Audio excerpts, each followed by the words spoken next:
बिस्मिल्लाहिर्रहमानिर्रहीम। अस्सलाम वालेकुम व्यूअर्स, कैसे हैं आप सब? उम्मीद है खैरियत से होंगे। अगर आप मेरे चैनल पे नए हैं तो प्लीज़ चैनल को सब्सक्राइब कीजिए और वीडियो को लाइक कीजिएगा। आज मैं आपको मज़ेदार आलू के पकौड़े बनाना सिखाऊंगी जो बहुत ही आसानी से बन जाते हैं। बारिश में तो इसका मज़ा ही कुछ और है। सबसे पहले हमने लिए हैं 2 आलू। इनको हमने छील के धो के रखा है। अब इसको हम गोल गोल स्लाइस में पतले पतले काट देंगे।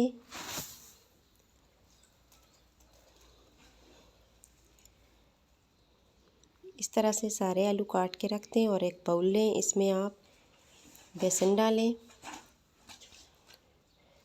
तकरीबन 5 चम्मच के करीब हमने बेसन लिया है। इसमें हम नमक डालेंगे। इसके बाद हम सालन मसाला और लाल मिर्च डाल देंगे। ये अजवाइन है। हरा धनिया हमने काट के डाला है।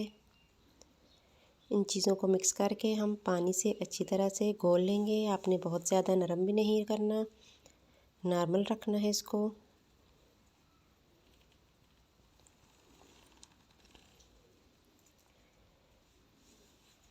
अच्छी तरह से मिक्स करें। इसकी गुठलियाँ जब मिक्स हो जाएं 5 मिनट तक छोड़ें। फिर आप इन आलूओं को इसमें डिप करके डालती जाएं फ्राई पैन में।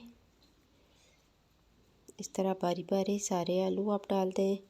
बहुत ही मज़ेदार पकौड़े आप चाय के साथ, शाम की चाय में खा सकते हैं। एक तरफ से लाल हो चुके हैं, अब दूसरी साइड से हमने कर दिए हैं। मज़ेदार पकौड़े हमारे रेडी हो चुके हैं। अगर रेसिपी पसंद आई हो तो लाइक और शेयर कीजिएगा। अल्लाह हाफ़िज़।